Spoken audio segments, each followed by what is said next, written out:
നമസ്കാരം. ഷെക്കേന ന്യൂസിന്റെ 4 മണി ചർച്ചയിലേക്ക് എല്ലാ പ്രിയപ്പെട്ട പ്രേക്ഷകർക്കും സ്വാഗതം. കേരളത്തിലെ വിവിധ ജില്ലകളിൽ കഴിഞ്ഞ 10 വർഷം സംഭവിച്ച ജനന നിരക്ക് അല്ലെങ്കിൽ ജനിച്ചവരുടെ എണ്ണം, മരിച്ചവരുടെ എണ്ണം, ഇത് സംബന്ധിച്ച് ചില ഡേറ്റകളുമായി ബന്ധപ്പെട്ട് സാമൂഹിക മാധ്യമങ്ങളിൽ ഈ അടുത്ത ദിവസങ്ങളിൽ വലിയ രീതിയിലുള്ള ചില ചർച്ചകളൊക്കെ നടക്കുന്നുണ്ട്. ഇത് സർക്കാർ തന്നെ പുറത്തുവിട്ടിട്ടുള്ള ഔദ്യോഗികമായിട്ടുള്ള ഒരു ഡേറ്റ തന്നെയാണ്. അതിലെ ചില അസ്വാഭാവികമായിട്ടുള്ള ചില കണക്കുകൾ അല്ലെങ്കിൽ നമ്മൾ ആഴത്തിൽ ചർച്ച ചെയ്യേണ്ട ചില കണക്കുകൾ, അതിൻ്റെയൊക്കെ ഒരു പശ്ചാത്തലത്തിലാണ് നമ്മൾ ഈ ചർച്ച സംഘടിപ്പിക്കുന്നത്. അതിന്റെ ചില പോയിന്റുകൾ തുടക്കത്തിൽ തന്നെ പ്രേക്ഷകരുമായി പങ്കുവയ്ക്കാൻ ആഗ്രഹിക്കുകയാണ്. സർക്കാർ തന്നെ പുറത്തുവിടുന്ന കണക്കുകൾ പ്രകാരം നമ്മൾ 2025 കഴിഞ്ഞ വർഷം തന്നെ എടുക്കുകയാണെങ്കിലും ഈ തൃശ്ശൂരിന് വടക്കോട്ടുള്ള ജില്ലകൾ, അതായത് ഈ മലപ്പുറം, കോഴിക്കോട്, കാസർഗോഡ്, വയനാട്, കണ്ണൂർ പോലുള്ള ജില്ലകൾ, ഈ ജില്ലകൾ ഒഴികെ ബാക്കി തൃശ്ശൂരിന് തെക്കോട്ടുള്ള എല്ലാ ജില്ലകളിലും ജനിക്കുന്നവരുടെ എണ്ണത്തേക്കാൾ വളരെയധികം കൂടുതലാണ് മരിക്കുന്നവരുടെ എണ്ണം എന്ന ഒരു കണക്ക്. മാത്രമല്ല, നമ്മളൊരു 2 ജില്ലകൾ ഒരു സാമ്പിൾ ഡേറ്റ ആയിട്ട് എടുക്കുകയാണെങ്കിൽ 2025 കോട്ടയത്തെ ജനിച്ചവരുടെ എണ്ണം എന്ന് പറയുന്നത് 16,000 അതേസമയം മലപ്പുറത്ത് 2025 ജനിച്ചവരുടെ എണ്ണം എന്ന് പറയുന്നത് 69,000 ആണ്. അപ്പോൾ ഈ ഒരു കണക്കുകൾ നൽകുന്ന സൂചന കേരളത്തിലെ ഈ വടക്കൻ ജില്ലകൾ അല്ലെങ്കിൽ മലബാർ കേന്ദ്രീകരിച്ചുള്ള ജില്ലകളും ഒപ്പം മധ്യ തിരുവിതാംകൂർ, തെക്കൻ ജില്ലകൾ, തിരുവനന്തപുരം ഉൾപ്പെടെയുള്ള തെക്കൻ ജില്ലകൾ തമ്മിൽ ഈ ഡെമോഗ്രഫിയിൽ അതിഭീകരമായ വിധത്തിലുള്ള വലിയ രീതിയിലുള്ള ഒരു ഡിഫറൻസ് സംഭവിച്ചുകൊണ്ടിരിക്കുകയാണ് എന്ന വളരെ ഞെട്ടിക്കുന്ന ഒരു സൂചന തന്നെയാണ്. ഇത് നൽകുന്ന മുന്നറിയിപ്പുകൾ എന്തൊക്കെ? മധ്യ തിരുവിതാംകൂർ ഒരുപക്ഷെ ഒരു വിജനദേശമായി മാറാൻ പോവുകയാണോ? ഇത്തരത്തിൽ വലിയ രീതിയിലുള്ള ഒരു അന്തരം സംഭവിച്ചു കഴിഞ്ഞാൽ അത് കേരളത്തിന്റെ സാമൂഹിക, സാമുദായിക, സാമ്പത്തിക മേഖലയിൽ ഉണ്ടാക്കാൻ സാധ്യതയുള്ള ഒരു ഇമ്പാക്ട് എന്തൊക്കെയാണ്? ഓർക്കുക, ഇതിനോടൊപ്പം നമ്മൾ ചേർത്ത് വായിക്കേണ്ടതുണ്ട്, മധ്യ തിരുവിതാംകൂർ ആ മേഖലയിൽ നിന്നാണ് അനിയന്ത്രിതമായിട്ടുള്ള വലിയ രീതിയിലുള്ള വിദേശ കുടിയേറ്റവും സംഭവിക്കുന്നത്. അവിടേക്ക് തന്നെയാണ് ഈ മറ്റ് സംസ്ഥാനങ്ങളിൽ നിന്നുള്ള ഈ അതിഥി തൊഴിലാളികളും അനിയന്ത്രിതമായി വന്നുകൊണ്ടിരിക്കുന്നത്. അപ്പോൾ വളരെ കോംപ്ലിക്കേറ്റഡ് ആയിട്ടുള്ള ഒരു ചിത്രം തന്നെയാണ് ഡെമോഗ്രഫിയുമായി ബന്ധപ്പെട്ട് നമ്മുടെ മുൻപിലുള്ളത്. ഈ വിഷയങ്ങളാണ് ഇന്ന് 4 മണി ചർച്ച ചെയ്യാൻ ആഗ്രഹിക്കുന്നത്. ഇന്ന് ഈ ചർച്ചയിൽ നമ്മോടൊപ്പം ചേരുന്നു ഡോക്ടർ അഭിലാഷ് ജി രമേശ്, രാഷ്ട്രീയ നിരീക്ഷണം, ഒപ്പം തന്നെ മാധ്യമ പ്രവർത്തകൻ ശ്രീ ജോൺസൺ കൊച്ചുപറമ്പൻ. രണ്ടുപേരെയും ഈ ചർച്ചയിലേക്ക് സ്വാഗതം ചെയ്യുന്നു. ആദ്യം ഡോക്ടർ അഭിലാഷ് ജി രമേശ്, ഞാൻ നേരത്തെ സൂചിപ്പിച്ച 2 സാമ്പിൾ കണക്കുകൾ നമ്മൾ ആഴത്തിൽ പോവുകയാണെങ്കിൽ പല രീതിയിലുള്ള നമുക്ക് ലഭിക്കും. അപ്പോൾ ഇത്തരത്തിൽ ഈ മലബാർ ജില്ലകളും ഒപ്പം തന്നെ മധ്യ തിരുവിതാംകൂർ, ഒപ്പം തന്നെ ഈ തെക്കൻ ജില്ലകളും തമ്മിൽ ഈ ഡെമോഗ്രഫിയിൽ ഇത്ര വലിയ രീതിയിലുള്ള ഒരു അന്തരം, ഒരു ഡിഫറൻസ് സംഭവിച്ചു കഴിഞ്ഞാൽ അത് കേരളത്തിന്റെ പൊതുസമൂഹത്തിൽ സൃഷ്ടിക്കാൻ സാധ്യതയുള്ള, സമസ്ത മേഖലകളിലും സൃഷ്ടിക്കാൻ സാധ്യതയുള്ള ഒരു ഇമ്പാക്ട് എന്തൊക്കെയായിരിക്കും?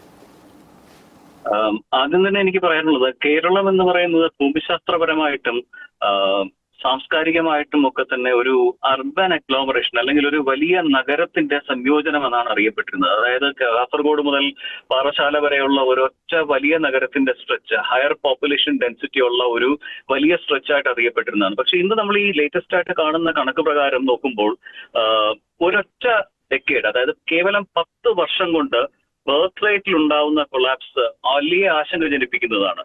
അതായത് 5,16,013 ലൈവ് ബർത്തുകൾ, അതായത് ജനനങ്ങൾ 2015 ഉണ്ടായെങ്കിൽ ഇപ്പോൾ അത് 3,28,234 2025 ചുരുങ്ങിയിരിക്കുകയാണ്. അതായത് 36.4% കുറവാണ് ഒരൊറ്റ ദശകത്തിൽ സംഭവിച്ചിരിക്കുന്നത്. 10 വർഷം എന്ന് പറയുന്നത് ശരിക്കും ഒരു കാലയളവ് പോലുമല്ല.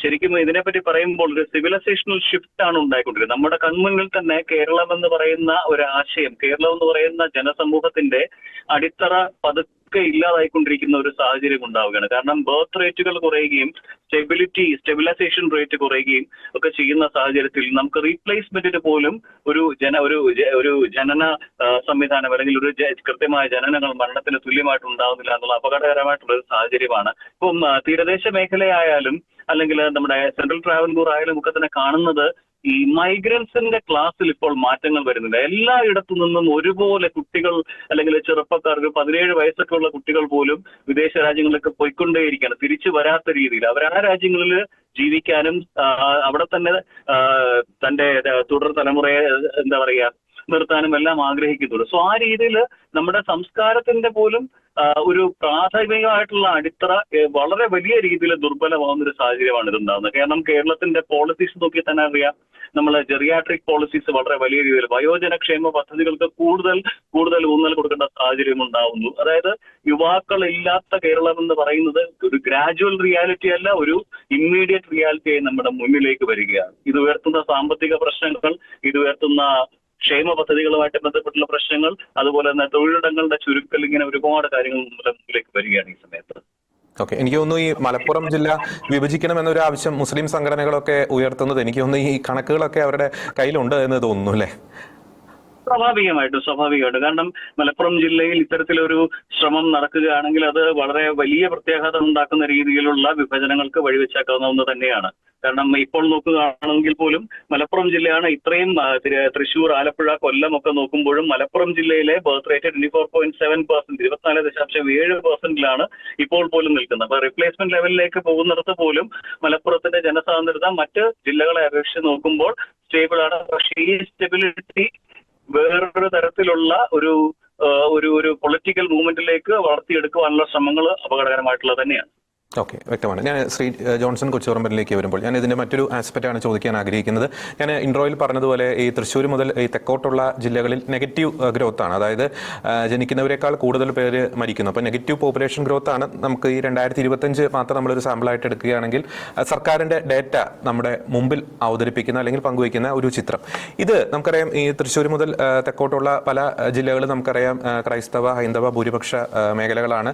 അതിന് തൃശ്ശൂരിന് വടക്കോട്ടുള്ള ജില്ലകൾ ഏത് സമുദായത്തിനാണ് ഭൂരിപക്ഷമെന്നും നമുക്കറിയാം. അപ്പോൾ ഈ ഒരു അന്തരം സൃഷ്ടിക്കുന്ന ഒരു രാഷ്ട്രീയമായിട്ടും സാമുദായികമായിട്ടും സൃഷ്ടിക്കാൻ സാധ്യതയുള്ള ഒരു മാറ്റങ്ങൾ എന്തൊക്കെയായിരിക്കും?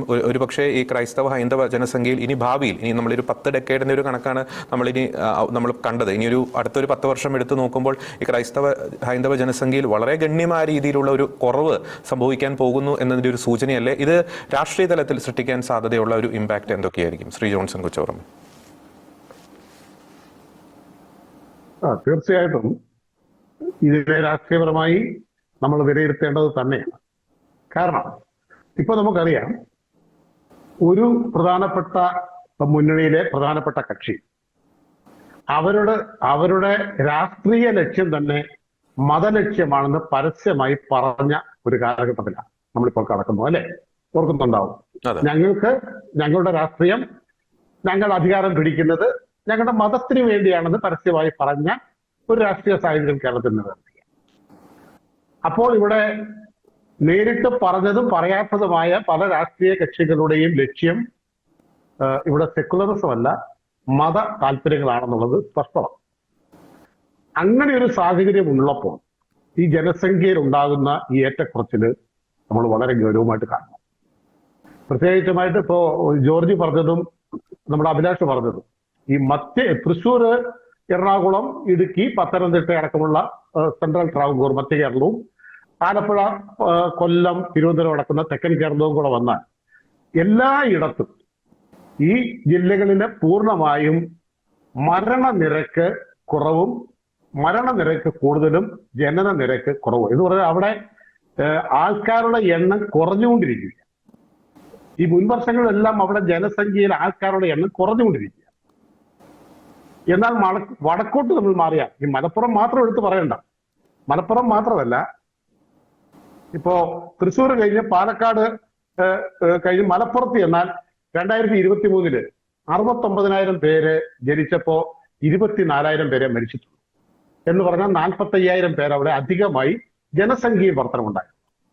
അതേസമയം കോഴിക്കോട് 36,486 പേര് ജനിച്ചപ്പോ 29,802 പേരെ മരിച്ചിട്ടുള്ളൂ.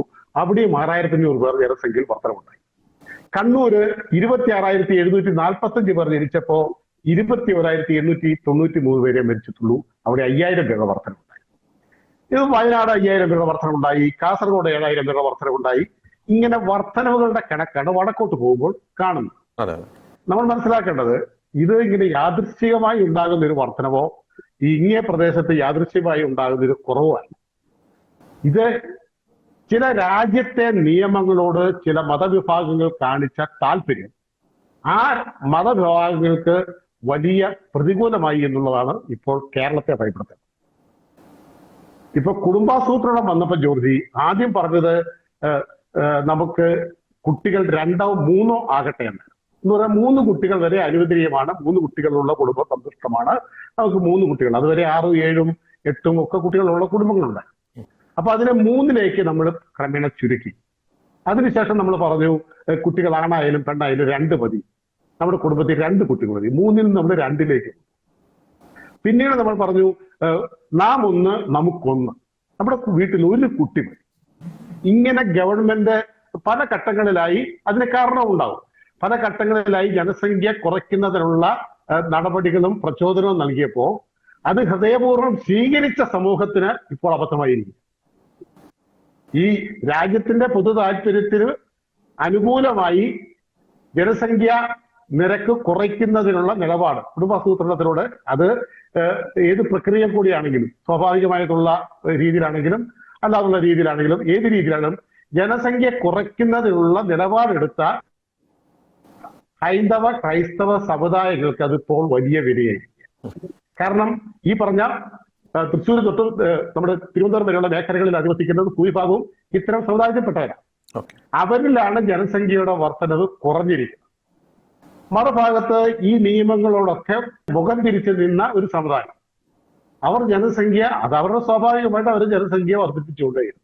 അങ്ങനെ അവിടെ ജനസംഖ്യ വർദ്ധിച്ചു. നമ്മൾ കാണേണ്ട അപകടം ഇപ്പോഴല്ല ഈ അപകടം. ഇപ്പം ഇത്രയും പേർക്ക് അധികമായ ഭക്ഷണം കൊടുത്താൽ മതി. ഇവർക്ക് 18 വയസ്സാകുന്ന ഒരു കാലഘട്ടം, അത് വളരെ വിദൂരയല്ലല്ലോ.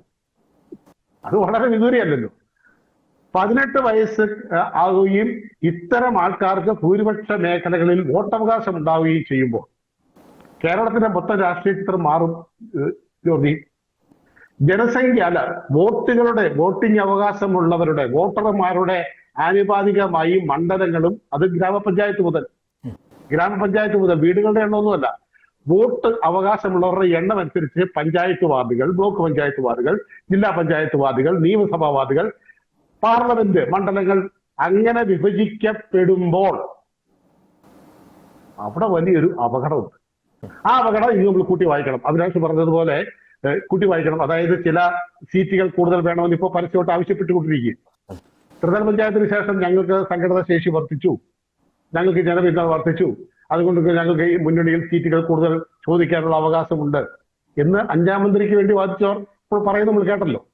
അതെനിക്ക് തോന്നുന്നു ഈ പറയുന്ന നമ്മുടെ ഈ പാർലമെന്റ് മണ്ഡലത്തിലെ കാര്യം എടുക്കുകയാണെങ്കിൽ മൂവാറ്റുപുഴ മണ്ഡലം ഒരു ജനസംഖ്യ ആനുപാതികമായിട്ട് ഈ മണ്ഡല വിഭജനത്തിന്റെ സമയത്ത് മൂവാറ്റുപുഴ മണ്ഡലം ഇല്ലാതായി. അത് മധ്യ തിരുവിതാംകൂറിലെ ഒരു പ്രധാനപ്പെട്ട ഒരു ക്രൈസ്തവ ഭൂരിപക്ഷ ഒരു മേഖലയായിരുന്നു. അത് ഇടുക്കിയോട് കൂട്ടിച്ചേർക്കപ്പെട്ടു. അതേസമയം മലബാറിൽ എന്താ സംഭവിച്ചതെന്ന് നമുക്കറിയാം. അതാ പറഞ്ഞത്. അപ്പോൾ അങ്ങനെ വിഭജനം ഉണ്ടാകുന്ന കാലഘട്ടത്തിൽ ഇത്തരം സമുദായങ്ങൾക്ക് പ്രാതിനിധ്യം എണ്ണത്തിൽ, പഞ്ചായത്ത് വാർഡുകളിൽ എണ്ണത്തിൽ, ബ്ലോക്ക് വാർഡുകളിലും ജില്ലാ വാർഡുകളുടെ എണ്ണത്തിൽ, നിയമസഭാ മണ്ഡലങ്ങളിൽ എണ്ണത്തിൽ കൂടുതലുണ്ടാവും. ഈ 140 എന്നുള്ളത് 145 ആവുകയും ആ 5 എണ്ണം ഈ പ്രത്യേക സമുദായം പ്രതിനിധീകരിക്കുന്ന മണ്ഡലങ്ങളിൽ നിന്നാകുകയും ചെയ്യുമ്പോൾ സ്വാഭാവികമായിട്ട് അംഗത്വം കൂടുമല്ലോ.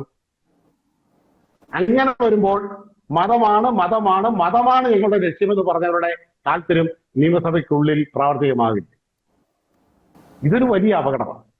ആ അപകടത്തോടൊപ്പം കൂട്ടി വായിക്കേണ്ടത് നിങ്ങൾ രണ്ടുപേരും പറഞ്ഞ കാര്യമാണ്, നമ്മുടെ വിദേശ കുടിയേറ്റം. അത് നമ്മൾ നിസ്സാരമായിട്ട് കാണരുത്. മധ്യ തിരുവിതാംകൂറിൽ ആളില്ലാത്ത വീടുകളുടെ എണ്ണം കൂടിക്കൊണ്ടിരിക്കുന്നത് നിസ്സാരമായിട്ട് കാണരുത്. ഇനിയും നമ്മൾ കുട്ടികളെ പോകാനല്ല പ്രേരിപ്പിക്കേണ്ടത്.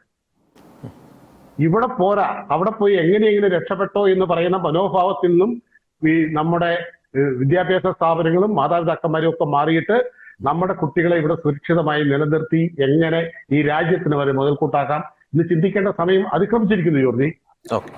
അല്ലാതെ നമ്മളെല്ലാം വെറും സാമ്പത്തിക നേട്ടത്തിന് വേണ്ടി മാത്രം മക്കളെ പറഞ്ഞു വിടാൻ വേണ്ടി നിൽക്കുന്ന ഒരു തലമുറയായി മാറരുത്. അത് വലിയ അപകടം ഉണ്ടാക്കും എന്നുള്ളതാണ് എനിക്ക് ഒന്നാം ഘട്ടത്തിൽ പറയാം. നമ്മളൊരു അടുത്ത മേഖലയിലേക്ക് ചിന്തിച്ചു നോക്കുമ്പോൾ ഡോക്ടർ അഭിലാഷ്, നമുക്കറിയാം ഈ ഒരു പ്രദേശങ്ങളിൽ, അതായത് ഈ മധ്യ തിരുവിതാംകൂർ തെക്കൻ ജില്ലകളിലൊക്കെ ഇങ്ങനെ പോപ്പുലേഷൻ, പുതിയതായിട്ട് ജനിക്കുന്നവരുടെ എണ്ണം ഇങ്ങനെ കുറഞ്ഞു കഴിയുമ്പോൾ അത് ഈ തൊഴിൽ മേഖലകളിലും അതൊരു നെഗറ്റീവ് ഇമ്പാക്റ്റ് ഉണ്ടാക്കാൻ സാധ്യത. നമ്മൾ ഒരു ഉദാഹരണം പറയുകയാണെങ്കിൽ, ഇപ്പോൾ നമുക്ക് അങ്ങ് അധ്യാപക മേഖലയിൽ നിന്നാണ് വരുന്നത്. അധ്യാപകരുടെ ജോലി നഷ്ടപ്പെടും. കാരണം പഠിക്കാൻ കുട്ടികളുണ്ടെങ്കിലാണ് സ്കൂൾ വേണ്ടോ അല്ലെങ്കിൽ കോളേജ് വേണ്ടോ അല്ലെങ്കിൽ അവിടെ കോളേജുകളിൽ സീറ്റ് ആവശ്യമുള്ളൂ. അപ്പോൾ സീറ്റ് ഇങ്ങനെ വളരെ വലിയ തോതിൽ ഇങ്ങനെ ഒഴിഞ്ഞു കിടക്കുന്നു, അധ്യാപകരുടെ ജോലി നഷ്ടപ്പെടുന്നു. അപ്പോൾ അതിങ്ങനെ ഉണ്ടാക്കുന്ന ഒരു ഇമ്പാക്റ്റ് എന്ന് പറയുന്നത് നമ്മൾ ഈ മാലപ്പടക്കം പൊട്ടിക്കുന്നത് പോലെ ഇങ്ങനെ ഓരോരോ മേഖലകളിലേക്ക് ഇങ്ങനെ പടർന്ന് പന്തലിക്കാനുള്ളൊരു സാധ്യതയില്ലേ? ഒരു അരക്ഷിതാവസ്ഥ, വലിയ രീതിയിലുള്ളൊരു ഇംബാലൻസ് ഈ ജില്ലകളിൽ അല്ലെങ്കിൽ ഈ മേഖലകളിൽ സൃഷ്ടിക്കാനുള്ള ഒരു സാധ്യതയില്ലേ? അതും വീണ്ടും ഈ പറയുന്ന പോലെ മനസ്സുമടുത്ത് ഇവിടെ നിൽക്കക്കളിയില്ലാതെ വീണ്ടും വിദേശ കുടിയേറ്റത്തിലേക്കൊക്കെ അത് പോകാനുള്ള ഒരു സാധ്യത കൂടി ഈ ഇത്തരത്തിലുള്ള കണക്കുകൾ നമ്മുടെ മുമ്പിൽ തുറന്നിടുന്നില്ലേ ഡോക്ടർ അഭിലാഷ്? തീർച്ചയായും ഞാൻ ഇന്നൊരു കണക്ക് ഇതിനെപ്പറ്റി വായിച്ചപ്പോൾ അറിയാൻ കഴിഞ്ഞത് ഏകദേശം കേരളത്തിലെ കോളേജ് സീറ്റുകളിൽ 82,230 സീറ്റുകൾ ഇന്ന് വേക്കന്റ് ആണ്. എന്ന് പറഞ്ഞാൽ 82,230 വിദ്യാർത്ഥികൾ ആർട്സ് ആൻഡ് സയൻസ് കോളേജുകളിൽ കോഴ്സുകൾ പഠിക്കാനായിട്ട് വരുന്നില്ല. +2 കഴിയുന്നതോടുകൂടി അല്ലെങ്കിൽ 11ാം ക്ലാസ് കഴിയുന്നതോടുകൂടി പോലും കോഴ്സ് നിർത്തിയിട്ട് കുട്ടികൾ പോവുകയാണ് എന്ത് ജോലിയും ചെയ്യാനായിട്ട് വേണ്ടിയിട്ട്. അതുപോലെ തന്നെ 118 സ്കൂളുകൾ 50% കാലിയാണ്. അധ്യാപകർക്ക് വരും കാലങ്ങളിലുള്ള വെല്ലുവിളി എന്ന് പറഞ്ഞു കഴിഞ്ഞാൽ ഇവർക്ക് ജോലി നിലനിൽക്കണമെന്നുണ്ടെങ്കിൽ വർക്ക് ലോഡ് നിലനിൽക്കണം. വർക്ക് ലോഡ് നിലനിൽക്കുന്ന സ്റ്റുഡൻസിന്റെ എണ്ണം വേണം, കൃത്യമായിട്ടുള്ള അവേഴ്സ് ഉണ്ടാവണം. ഇല്ലാതെ മേ ബി നമുക്ക് കാണാൻ കഴിയുന്ന വെച്ചാൽ 2030 അധ്യാപന രംഗത്ത് ഭീകരമായിട്ടുള്ള വെല്ലുവിളികളാണ് ഉണ്ടാവാൻ പോകുന്നത്. അതുപോലെ തന്നെ നമ്മൾ നേരത്തെ മനസ്സുമെടുക്കുന്ന കാര്യം പറഞ്ഞു. എന്റെ ഒരു വിദ്യാർത്ഥി ഈ ഇടയ്ക്ക് ഈ കഴിഞ്ഞ ആഴ്ചയിൽ അദ്ദേഹം വിയന്ന വരെ പോയി. വിയന്നയിൽ പോയിട്ട് ഒരാഴ്ച ചെലവഴിച്ച് വന്ന ഒരു വിദ്യാർത്ഥി എന്നോട് പറഞ്ഞത് വെച്ച് കഴിഞ്ഞാൽ ഞാൻ അവിടെ കണ്ട ലോകവും ഞാൻ ഇവിടെ അനുഭവിച്ച ലോകവും തമ്മിലുള്ള വ്യത്യാസം തന്നെയാണ് ഞാൻ ഉൾപ്പെടെയുള്ള കുട്ടികൾ അറിയുന്നത്. അതുകൊണ്ട് തന്നെയാണ് ഞങ്ങൾ പോകാൻ ആഗ്രഹിക്കുന്നത്. കാരണം അവസരങ്ങളാവാം, അല്ലെങ്കിൽ സാംസ്കാരിക പരിസരങ്ങളാവാം, അതുമല്ലാന്നുണ്ടെങ്കിൽ എന്താ നമ്മൾ പറയുമല്ലോ ഫസ്റ്റ് വേൾഡ് എന്ന്, ആ ഒരു ലോകത്തുള്ള കൃത്യമായിട്ടുള്ള നിയമങ്ങളാവാം, അതുപോലെ തന്നെ പുതിയ സാധ്യതകളാവാം. ഇതെല്ലാം തുറന്നു വെക്കുന്ന ഒരു വലിയ ലോകമാണ്. അപ്പൊ ഇതിനനുസരിച്ച് ഇപ്പൊ കേരളം വൃദ്ധന്മാരുടെ ഭവനമാകുന്നു അല്ലെങ്കിൽ ഓൾഡ് ഏജ് ഹോം ആകുന്നു എന്ന് പറയുന്ന യാഥാർത്ഥ്യത്തിനെതിരെ നിൽക്കുന്നതിന് വേണ്ടിയിട്ട് ഭരണാധികാരികൾ യാതൊന്നും ചെയ്യുന്നില്ല.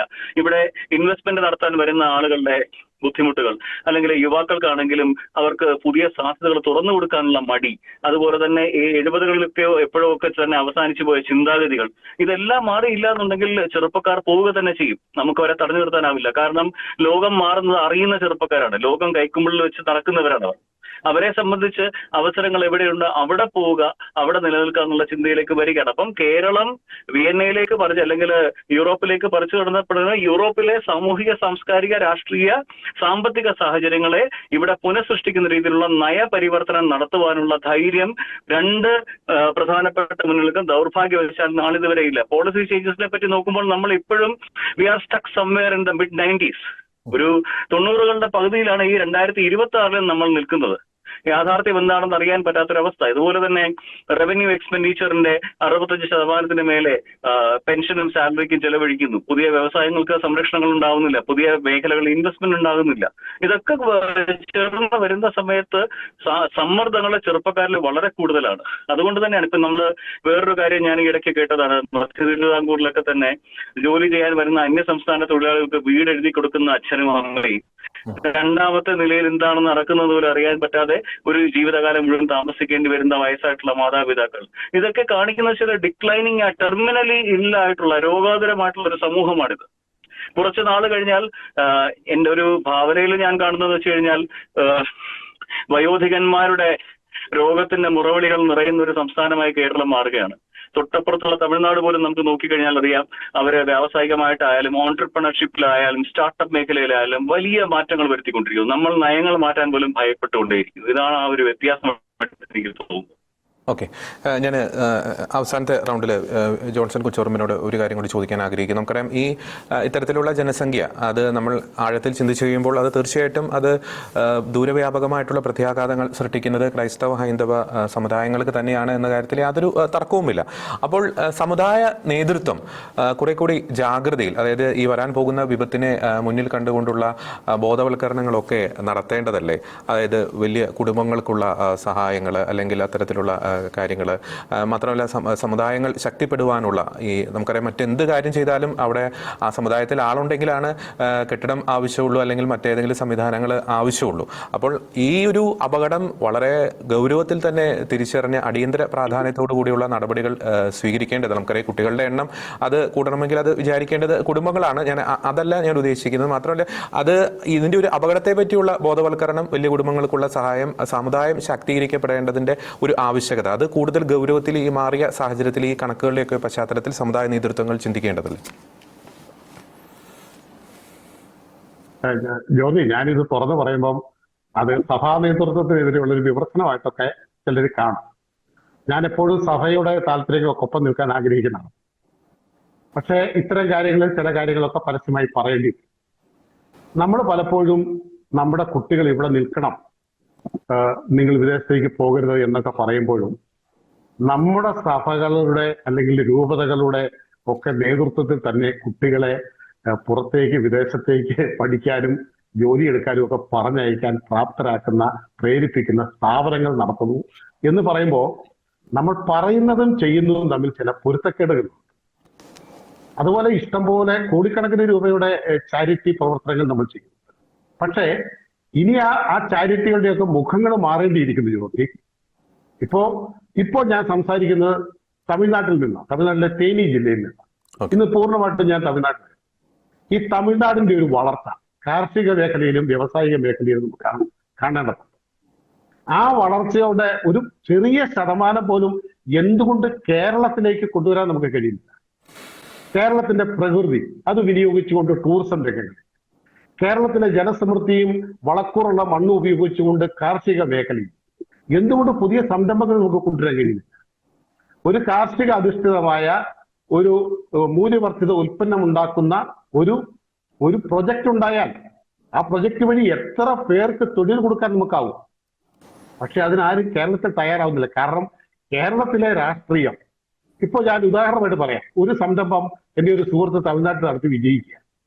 അവരോട് ഞാൻ കേരളത്തിലേക്ക് വരാൻ കഴിഞ്ഞ ആഴ്ച പറഞ്ഞപ്പോൾ അവർ പറഞ്ഞത് തന്നെ, എന്റെ പൊന്നു ചേട്ടാ വേണ്ട, അവിടെ വന്ന് രാഷ്ട്രീയക്കാർക്ക് പിരിവും കൊടുത്ത് അവരുടെ അടിമകളായിട്ട് നിൽക്കാൻ ഞങ്ങൾ ആഗ്രഹിക്കുന്നില്ല എന്നാണ്.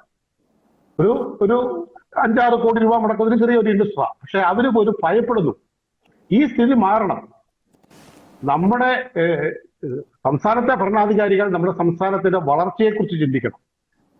ഇപ്പോ തമിഴ്നാട്ടിൽ 10ാം ക്ലാസ് കഴിഞ്ഞ ഒരു പെൺകുട്ടി +1 അഡ്മിഷൻ എടുത്തില്ല എങ്കിൽ ഗവൺമെന്റ് അന്വേഷിച്ച് വീട്ടിൽ ചെല്ലും. ആ കുട്ടി എവിടെ പോയെന്ന് അന്വേഷിക്കും. നിർബന്ധമായി ഈ ഹയർ സെക്കൻഡറിക്ക് ചേർന്നിരിക്കണം. നമ്മുടെ +2 കഴിഞ്ഞ കുട്ടികൾ എന്തുകൊണ്ട് വിദേശത്തേക്ക് പോകുന്നുവെന്ന് ഒരു പഠനം നമ്മുടെ സർക്കാർ നടത്തിയിട്ടുണ്ട്. അതുപോലെ തന്നെ സഭാ നേതൃത്വം കൂടെ ഗൗരവമായിട്ട് നമ്മുടെ ഇനിയുള്ള നമ്മുടെ ഈ ചാരിറ്റി പ്രവർത്തനങ്ങൾ മുഴുവൻ പുതിയ തലമുറ ഇവിടെ പിടിച്ചു നിർത്തുവാനും അവർക്കൊരു സാമ്പത്തിക ഭദ്രത ഉണ്ടാക്കുന്ന മേഖലകളിലെ അവർക്ക് പ്രേരക ശക്തിയായി നിൽക്കാനും വേണ്ടിടത്തൊക്കെ സഹായം ചെയ്യുവാനും ഒക്കെ നമ്മൾ തയ്യാറാവുമ്പോൾ മാത്രമാണ് പുതിയ തലമുറയോട് പിടിച്ചു നിർത്താനാവും. അല്ലെങ്കിൽ ഇസ്രായേലായി മാറും. ഇസ്രായേലിനെ പോലെ ഇവിടെ നിൽക്കുന്ന വാർദ്ധക്യമുള്ള ആൾക്കാരെ നോക്കാൻ ബംഗാളികളെ ക്ഷണിക്കേണ്ട ദുർഗതിയിലേക്ക് കേരളം പോകും. ഇത് വലിയ അപകടമാണ്. ഇപ്പൊ ഇവിടെ നമുക്ക് ഹോം നേഴ്സ് എന്ന് പറയുന്ന ഒരു വിഭാഗമുണ്ട്. യഥാർത്ഥമായ ഹോം നേഴ്സിംഗ് ട്രെയിനിങ് കിട്ടിയവരല്ല. പഴയ കാലത്ത് വീട്ടുജോലിക്കൊക്കെ നിന്നവർ ഇന്ന് ഹോം നേഴ്സാന്ന് പറഞ്ഞ് വന്ന് നിൽക്കുക.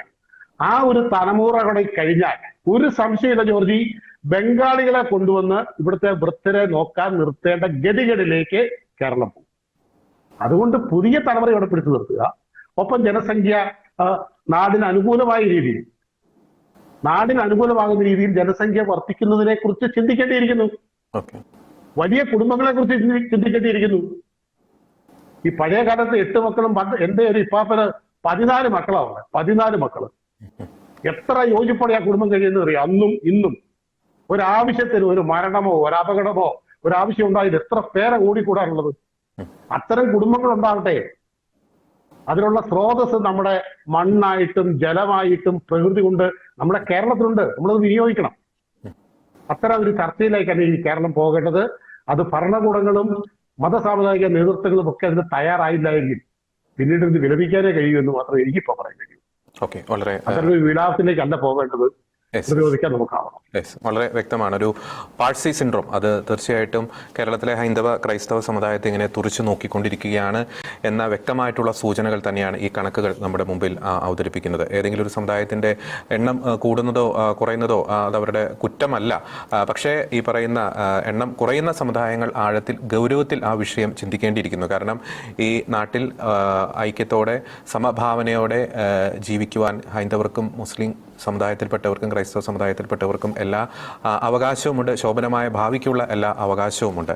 അതിനാൽ തന്നെ ഭാവിയിൽ എല്ലാ സമുദായങ്ങളും നമ്മൾ ഇപ്പോൾ കാണുന്ന രീതിയിൽ അല്ലെങ്കിൽ അതിനേക്കാൾ മനോഹരമായിട്ടുള്ള രീതിയിൽ നിലനിൽക്കണമെങ്കിൽ, ഈ നാട്ടിൽ നിലനിൽക്കണമെങ്കിൽ ആഴത്തിലുള്ള ചില ഗൗരവത്തിലുള്ള ചില തിരിച്ചറിവുകളും ചില നടപടികളും ഈ വിഷയത്തിൽ തീർച്ചയായിട്ടും എടുക്കേണ്ടിയിരിക്കുന്നു എന്ന വ്യക്തമായിട്ടുള്ളൊരു ആശയം അറിയിച്ചുകൊണ്ട് ഈ ഒരു ചർച്ച കൺക്ലൂഡ് ചെയ്യുന്നു. ഇന്ന് ഈ ചർച്ചയിൽ വളരെ സജീവമായി പങ്കെടുത്ത ഡോക്ടർ അഭിലാഷ്, ഒപ്പം തന്നെ ശ്രീ ജോൺസൺ കൊച്ചുപറമ്പൻ, രണ്ടുപേർക്കും നന്ദി.